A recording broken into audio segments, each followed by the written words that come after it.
Hello, my Lorcana enthusiasts, and welcome to our Ruby color discussion from Ursula's Return. First up, we have the Beast. This character gets 4 damage. We're going to see more of these characters throughout Ruby where they self-damage themselves. Again, these are really good with the Amber heal cards, like all the Rapunzel stuff. We've seen some other minor Amber heal cards, but honestly, you want to play the Rapunzel stuff because then that gives us advantage to draw.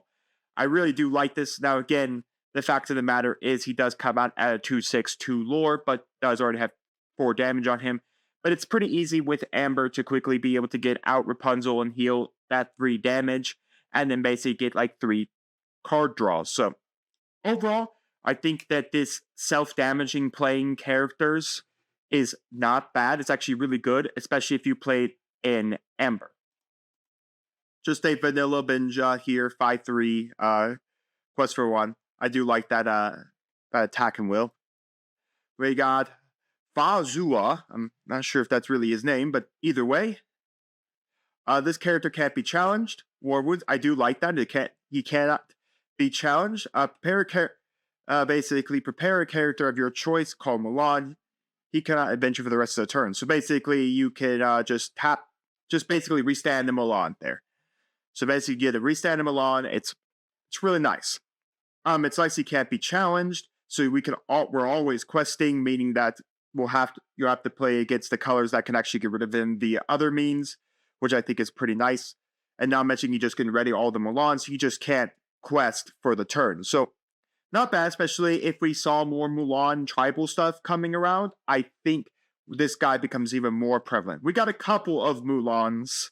There's a few more in this set, and we have some from the previous set. So honestly, we can continue to get more Mulans. I think Mulan tribal could be a deck strategy in the future.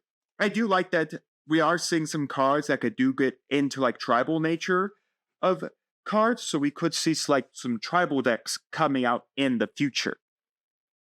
Right now, I don't think we're at that point of it being right now great to play tribal decks, but we're getting very close. And I think maybe 2 more sets and we can really start playing like tribal style decks. We got Flynn Rider at the start of your turn. If you have a character to play with more power than each opposing character, gain 3 lore. I love this character. This is just such a good character. Because as long as you have more power in play than each opposing character, gain 3 lore. So as long as you have like a big guy on the board and him out, you can just gain 3 lore each turn and win the game that much faster. And with Ruby's ability to be put into a lot of interesting strategies like Amethyst, like Sapphire, probably more or less Sapphire for him, you can spam out a lot of your guys that have big costs, like Maleficent. That's a 7/3 or something like that. So I mean, there's a lot of characters you could play. Heck, even Jim Hawkins. You could do Scar at 6/5. Let's see, Lady Tremaine. I mean, there is a way to basically remove things like Lady Tremaine and Madame Medusa, so you're constantly getting Aladdin. So yeah, you get 7/5. I mean, you can even do Mickey Mouse, Mulan. So there's a lot of things that this Flynn Rider can use. Basically, more or less, a lot of big, powerful characters you can have out on the board to ensure that this Flynn Rider is always getting you that 3 lore. Just a really good card there. I really think that you probably should play Sapphire so you can ramp up into your big characters. That way you can slam down your big characters a few turns into the game, because Sapphire has an amazing amount of ramp right now. So that way then you can just sit there, have Flynn Rider out, you have a big character, and then your opponent's going to have to figure out how to remove that big character. Otherwise, you'll constantly be getting 3 lore or remove Flynn Rider. Another thing to do with Sapphire is because Sapphire can give ward naturally by Aurora, and it can give resist via Cogsworth. There's more of a way to constantly keep this Flynn Rider protected. That way he can constantly always be giving you 3 lore per turn. So, I really do like him. We got Goofy. He's got Russian. Whenever this character challenges another character, gain 2 lore. Again, just another character to go with the con strategy and to go with the Queen of Hearts strategy, where you kind of want to be challenging, swinging in face, and all of that. So I do like it. I do like we're getting more cards with Rush, and it just having more cards with Rush just means more of this ability is going off. We got Hercules, a little Hercules at 3/3 with Rush. Not bad. And then we got this Hercules. This is another one of those Rush Reckless characters like Maui that's at 6/5. This is at 7/3. So he can punch a whole lot more things out of existence, but he is a little less on the will side than where Maui is a 6/5 character. He's a 7/3, but he does have a lot more power to punch over a lot more things. So not bad overall. I think he can go in with Maui, but right now I feel Maui's just a better one because Maui has more survivability than Hercules. But Hercules is still good because I do like this good amount of power that sits on him. Con, this is of course Mulan's horse. Just a vanilla. Lei Xing is just a vanilla. And then we have Lei Xing.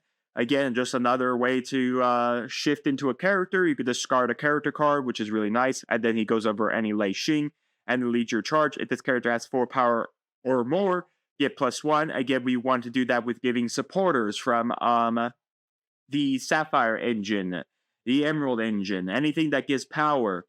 We just want to give it to him so he can go up to 2 lore. I like it because he is a very cheap character to play. So honestly, you could just play him for his natural cost. I think overall, I don't think you really need to play at least Shang. Maybe if he was like a 5-cost character, you would want to play him for his shift. But since he's at 3 cost, there's not really a reason to play him for his shift. Now, mind you that he only really goes up 1 more power than the 1-drop Li Shang. So yeah, I still like the fact that, you know, if he has 4 more power, you can gain extra lore. So I'll call it good. I don't think it's great, but I'll call it good.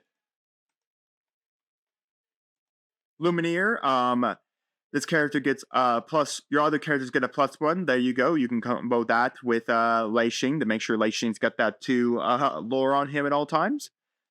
Now, this Mulan, I will say, is a very good Mulan. She's a shift 5 over any character named Mulan. And then when you play this character, if you use the shifted player, which gives a reason to shift cost her, you get 3 power. She goes up to a 5/6 for the turn. And then during your turn, whenever this character deals damage to another character in a challenge, deal the same amount of damage up to 2 of your other characters. That is very, very strong. The ability to swing over something, possibly knock it out with your 5 damage, and then deal that same 5 damage to 2 other characters on your opponent's board. Just automatically being able to wipe your opponent's characters right off the board and give a very strong board control presence. Again, very good card. I definitely could see doing the shift cost. I honestly think if you want to have this triple shot ability, you need to shift cost her so that you can put her up to that 5, so that way you can swing in, deal 5 damage, and then push that 5 damage to 2 other characters, and then may or may not knock out a character, which is really, really nice. So for a card that strongly can go into Shuriken, Queen of Hearts, Smash Face style deck, I really do think should go in there. Very good card indeed. We got Little Mulan. When you play an action, this character gets +2 for the turn. Not bad. Again, there's a lot of really good actions in the game, so not bad overall. Now, this Mulan is a lot better because this Mulan is when this character enters play, it deals 2 damage to itself, so it's already got 1 will remaining. But again, played in the Amber deck, use Rapunzel to heal that 2 damage off and draw 2 cards. Again, we've seen a lot of Amber cards in this set, like Gaston, that can tap itself, reduce the cost by 2 of any character in your hand. You can basically then just bring out Rapunzel, the 4-drop Rapunzel from Chapter 1, out for 2, heal this, and then just draw 2 free cards that turn. So, overall, really nice just for getting that draw ability.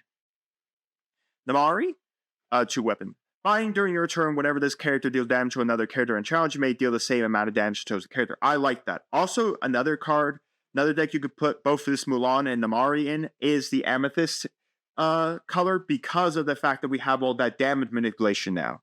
So now we can damage manipulate the board, and especially now that we can deal multi-damage to characters by Mulan and Namari, you can have Amethyst move damage counters around to try to knock out things, and then you can swing with Mulan or Namari, deal something in that 2 damage here, 5 damage here, because again, I think this Mulan should be shift costed to get that 5 damage counter on her. And then you can just put that to 2 other characters, put this to 1 other character, maybe you knock out a bunch of stuff. Again, Shere Khan and Queen of Hearts is the strategy I think you should go with this on the Ruby side, but I think an Amethyst color where you can manipulate damage counters is very strong as well, especially if you can't knock something out. At least putting 5 damage counters on it, at least you can move other damage counters from your guys as well. Like, maybe that same turn you move damage counters from Mulan over to something else, because that's what Amethyst now does. They can move damage counters anywhere on the board.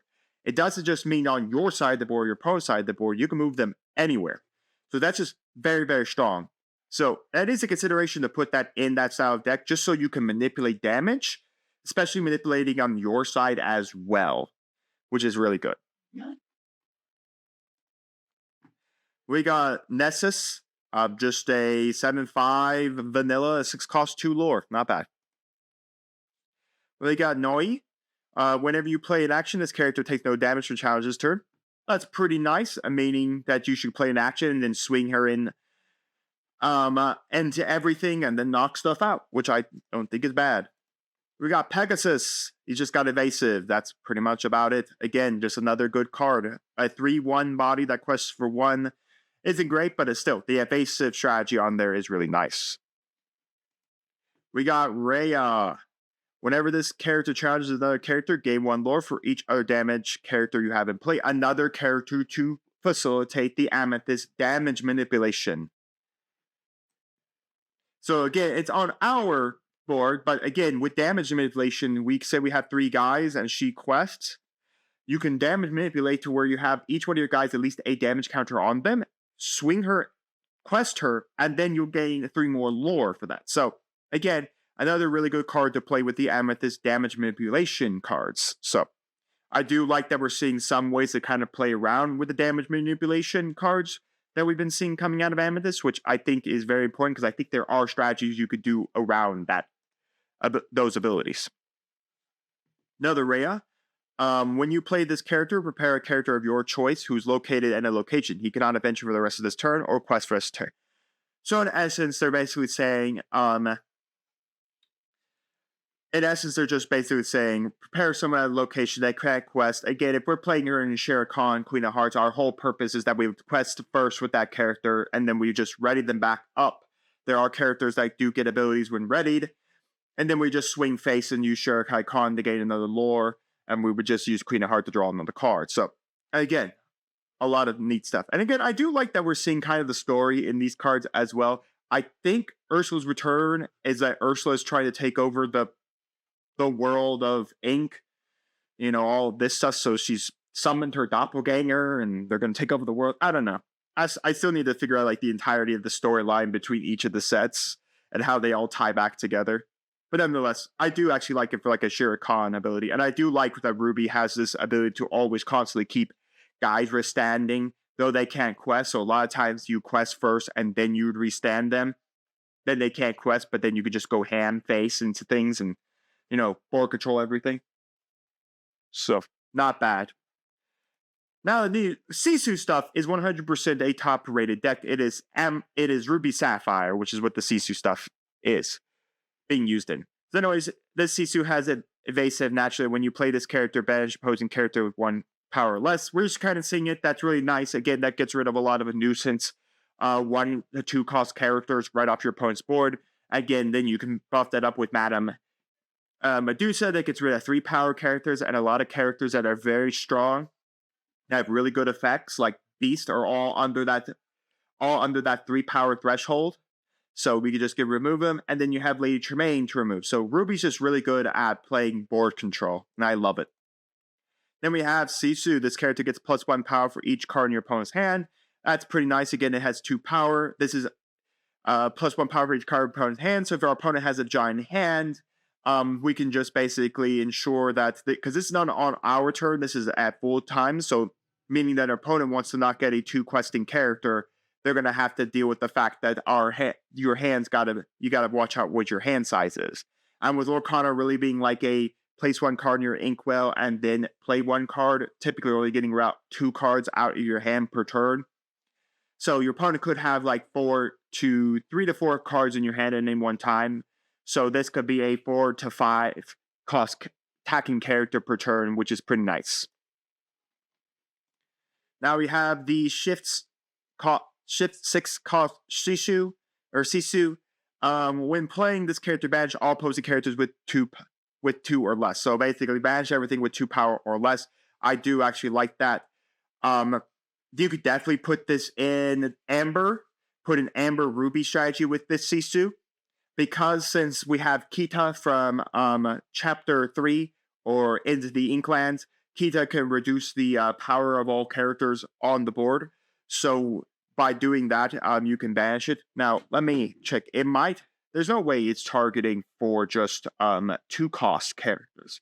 As much as that would be very interesting for Lorcana to mainly be targeting costed characters instead of power on characters. And then I'm booting something up here on my phone. Yes, she does go after power 2 characters. Okay. I was just checking the Lorcana's official TCG app. Since this is kind of, you can see, this is not the official. This text isn't official. But anyways, this is 2 power or less, which makes sense. So again, using the 𝐂𝐒 to reduce all the power of every character on your opponent's board state, and then bringing out this Sisu, then nuke the entirety of the board is not bad. Really good from there. Thong, just a reckless character. I do like the reckless stuff. I think it's really neat. Again, I believe we have cards that could give it rush to allow it to swing in that turn, but still, reckless characters are still just very good nonetheless, just because they control boards. 𝐑𝐄𝐋, he has evasive, and then when you play this character, you may move him or one of your other characters to the same location for free. The other character gets +2 for the turn. That's really, really nice when you play this character. So in essence, you could have Mulan out. Let's say we shift Mulan, and then somehow we can play him out for free as well, or heck, even play him and Mulan, of course, removes that, but that still pushes the Mulan up to like 4. That pushes Namari up to 4. Again, just 2 characters that want to be able to swing in, smash face, and then deal that extra damage everywhere. So, really nice, and not mentioning that we do have some very powerful locations, even like the Jolly Roger. The Jolly Roger, you could put them to the RS Legacy as well, which is really good, because then that gives them evasive. So nonetheless, I do really like this. I think moving characters for free to locations is very, very strong, especially if we see more and more locations come up that are very powerful, but have high costs on them to get characters to move there, like the RS Legacy from last set. It would be nice to get them to be moved there for free. So, moving characters for free to locations and giving them +2, especially if we start seeing more and more characters do that damage juggling where they damage something and then they'll shoot that same amount of power to something else, like the Mari and Mulan are doing right now. I think there is a good reason to have them at specific locations so that you can constantly do that. So nonetheless, I do like that. And then we're on our actions, our songs, and our locations. And of course our items as well. Anyway, it's a pirate's life. We can sing together. Each part loses 2 lore, you gain 2 lore. I think it's neat. Overall, not exactly like the most powerful card out there. Again, if you're playing Ruby, you're kind of smashing face, honestly. So I don't think it's a very strong card for that, because, again, each opponent loses 2 lore. It's not bad. And then you would gain 2 lore straight up. I would have liked it better, because then this would be a really cool commander-style card. Again, this game does allow you to pod up into, like, commander pods. I wish it did. Each opponent loses 2 lore, and then you gain lore for each opponent that lost 2. You gain 2 lore for each opponent that lost 2 lore. That would actually make it really good against like a pod style deck, and I think that's where then you could put this card in. But personally, just for playing this as normal, it's okay. Not the greatest card we've seen for songs. Honestly, like I said, I think with the ability like Ruby's smash face philosophy, because of all the way its characters act, most of the time you're controlling your opponent's board state, so they're not really questing much in a route when you're playing against Ruby, especially if you're going to go like a Shurikai Queen of Hearts strategy where you're just smashing face constantly. When are you literally going to when your opponent literally going to do much except maybe quest a character return, especially if you can start getting characters that can attack readied characters. So I think that has its place like in commander pods, if it was a little better for commander pods. Honestly, I think it's okay. Not great, but okay. Be King Undisputed. Again, this is the Be Prepared is the song itself. Again, Ravensburger does not have a finite, does not have an infinite amount of Disney songs they can pull from, while there is an amazing amount of Disney songs from the classics like The Lion King. They do not have infinite, they do have a finite amount of songs, so once again, we are seeing Be King Undisputed. This is just a line from Be Prepared. So it's a 4-cost song that costs people that can sing with 4 power or more, or you can do with a singer that can sing on a cost 4. Each opponent chooses and manages one of their characters. I like that. Again, just another board control card, just another way to board control. I like it. Again, now we have Be Prepared at 7 that can nuke boards, and then we have just another way to nuke off characters. Again, now it is their choice as well, so it's on their choice, but I mean, if you sang this for free and then played Lady Tremaine to nuke off the other character, that's pretty strong. Overall, that's really strong. So I do like it. Again, I just like Ruby's ability to basically board control completely. We got Brawl. Each banish chose character with 2 power or less. Again, another card to put in with, of course, the 𝐾𝐒 strategy where you just reduce all your opponent's power. Again, another card that goes with Amber. Amber is just very good at reducing your opponent's power, and then basically you could play this to knock it out. Imperial Proclamation to war, soldiers. Whenever one of your characters challenges another character, you may pay 1 less for the next character you play this turn. I do like that, especially if you combine this with Sapphire. You can play a lot of characters for very, very cheap. And again, this is another reason to play Cherokee Khan and Queen of Hearts, because again, that whole strategy is swinging in and punching face. So being able to have this up means that you could play pay 1 less power for the next character you play this turn. And it's whenever one of your characters challenges play another character. So you could have 3 characters challenge and you get 3 costs less. Because this is not whenever one of your characters. So it's on when each character challenges. So multiple of these can reduce a lot of play costs. So I definitely could see this. If you're going to play Cherokee Khan, Queen of Hearts, Punch Face, this is a card that must go in there because this just makes all your characters extremely cheap. And again, if you put that deck strategy in with maybe the Amethyst or the Sapphire engine, if you do with the Sapphire, this card's even more broken because of the fact that if you play the Sapphire draw engine, you could nuke it off after you don't need it anymore with like Fair and Flavershem. All of that. So nonetheless, I think it's good. And plus with Sapphire's ability to ramp very quickly right now, it's very easy for you to just get a whole lot of ink. And then having this means that you can reduce the play cost of a lot of really good characters. And then with all that ink means you can get a lot more stuff out on the board. And then we have the medallion weights. You can tap it, pay 2, chosen character gets +2 to the turn. Whenever they challenge another character, you may draw a card. Again, really good to go over Mulan just because then that triple shot ability just deals even more damage on opponent's characters. It's good for the Mari just because then she could deal that even more damage to another opposing character. So overall, really good, and not mentioning we could draw a card for that as well. So really good. It sucks that we have to pay 2 ink for it, but again, if you have like Imperial Proclamation up, you can reduce your play cost by 1. So overall, just really good. Honestly, I think we're seeing more and more of the idea of punching face. And I believe we do have some Ruby cards that can forcibly allow you to attack ready characters. If not, I think we'll probably be starting to see some.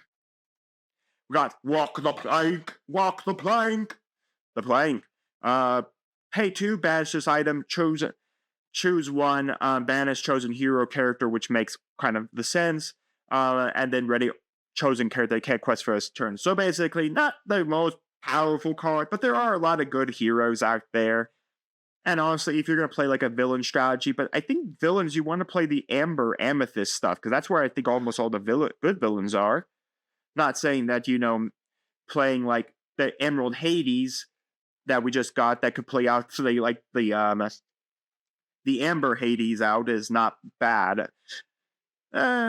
Maybe if this was in a different color that had more synergy with villains, maybe I'd be happy. Like, maybe if this had, like, some Amber synergy, maybe you could do it, but maybe, I think we're seeing some villains in Ruby, not a lot, so, I think it's okay. Not great, but okay.